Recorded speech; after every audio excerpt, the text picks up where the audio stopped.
It's finally time for mid-year book freakout tag video.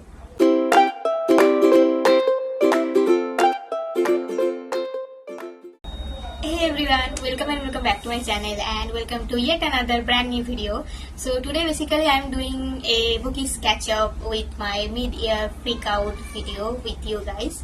So basically I saw these all YouTubers doing their mid-year wrap up or freakout video, and I had no idea about that since it is my first official year on YouTube. So I am so excited to share my all experience of past 6 months of 2025, and I can't wait to share my all bookish moment with you. So make yourself comfortable and hit that subscribe button, and without doing any further delay, let's start the video. So I have written down all the questions in my diary and I'm going to read one by one. So the very first question we have, best book you have read in this year. Oh my god, I love this question. Although it is so difficult to name one book because in this year I read so many great books, so many 5 stars and 6 stars as well. But since I had to name one book, I'll just go with Once Upon a Broken Heart by Stephanie Garber. This book is next level. This book blew me away and it crowded my mind ever since I've read this book. I can't stop myself thinking about this book. That this is a very high-tech romantic book, and I love everything about this book, and the entire series is so immaculate.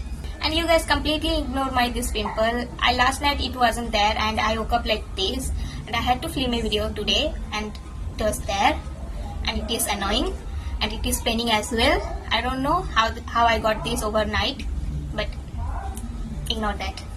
So the question number 2, the best sequel you have read this year, and it is The Ballad of Never After by Stephanie Garber, and it is the second part in the Once Upon a Broken Heart series. I read this book in just one sitting. It was extremely well written and gripping and amazing, and it was unputable for me. It is crazy because I never read any book that includes 400 pages in just one sitting.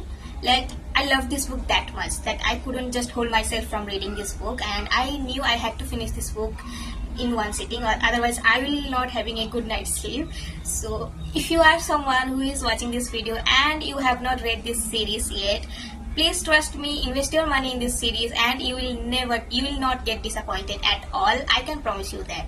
So the question number 3 goes like this, and it says new release you have not read yet but you want to read. So basically there are so many new releases that I am looking forward to read, but since I have to pick one book for this video, I'll just say You Will Remember Me by Jiminez.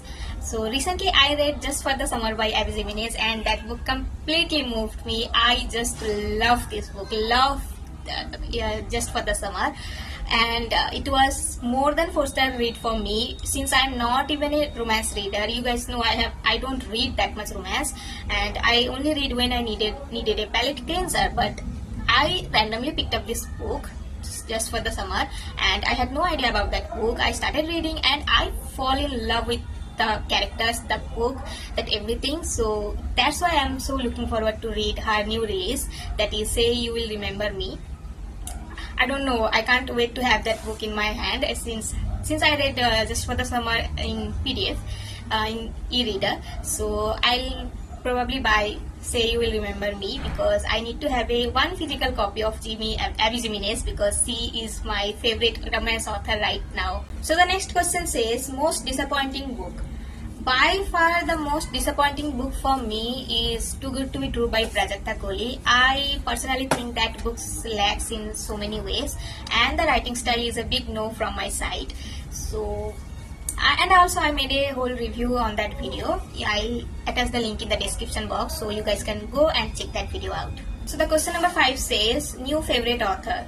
So new favorite author, let me think. I read so many new authors this year and I loved so many authors writing, but I will say it's Stephanie Garber because I love her writing, and her writing is so magical, so whimsical, and she creates a comforting world through her writing, and I don't know how she managed to do that, but I really in love with her writing, especially when I read Once Upon a Broken Heart and The Ballad of Never After.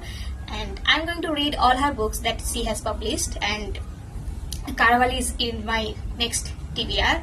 after I finish the Once Upon a Broken Heart series, that I am left with another book, last book, The Curse for True Love, then I'll probably pick up the Caraval series. So the next question says, newest fictional crush. I just wanna name Jax from Once Upon a Broken Heart series, but I'm not gonna do that because Jax is not just a fictional character to me, he is more than that. But Justin from Just for the Summer is definitely my newest fictional crush, and he is the greenest flag. Guys, read that book, you will understand why I am saying this. And he is the cutest, he is the most genuine and gentleman character I have ever read in a book, that too in a romance book. He is so cute, he is funny, he has a great humor. I love men with great humor. So yeah, I will say Justin from Say Will Remember Me. No, it's Just for the Summer. I got confused between these two books, Say Will Remember Me and Just for the Summer. So the next question says, a book that made you cry. Actually, I decided I will not read any sad books this year because I'm not gonna cry over a fictional character. But then again, I picked up a book. It was more like a collaborating with the author, so I read that book. And I had no idea that this book is a sad book towards the end, and I wailed up. Like, I cried ugly because I wasn't expecting this book to be sad. It was supposed to be a thriller book, and the book I am talking about is this one, Everything Has a Price by Nitish, and it is a debut novel of the author. But trust me guys, this book is so good. I can't believe this is a debut novel.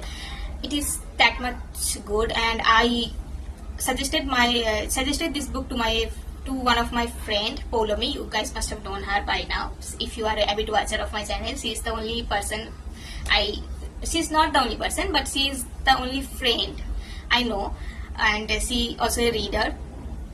So I suggested that book to her, and she also absolutely loved that book. She was shocked as well, because we didn't expect this book to be that much good. Like, it is so good. And I'm planning to do a review video on this book, so I'll be talking more about this book in that video, so stay tuned for that. So the next question says, the most weirdest book you have read this year so far. And the most weirdest book I have read this year so far has to be Servant by Jesse Kroll. It is really weird and really dark, like really dark, because there was a scene where a serial killer who he doesn't kills his victims right away. Instead, he chops their limbs, each limbs per day, and he pulls out their eyes from their socket, and he cuts their nose, cuts their ears. It is so dark, and I have never read any body horror before, so it was a whole new experience for me. And yeah, this is the most weirdest book I have read so far. If you see any lighting difference, just bear with me because it's cloudy right now, and just before it was sunny, and I don't know why weather is changing so rapidly, but just bear with me. For the last question, we have a book that surprised me, and for this question my answer would be The Crash by Freida McFadden.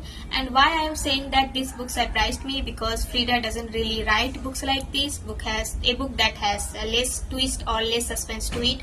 The story is so simple and one-dimensional but oddly gripping, and the ending that really surprised me, because this book has less manipulative characters, and that's so unlike of Freida McFadden books that I have read so far.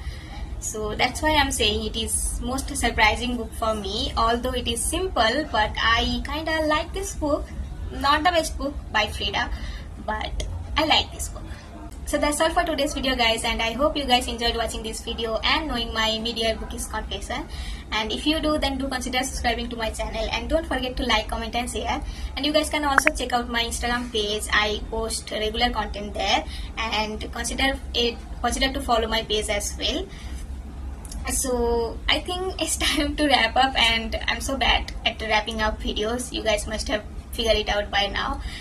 And I just wrap this video and see you in my next video. Bye.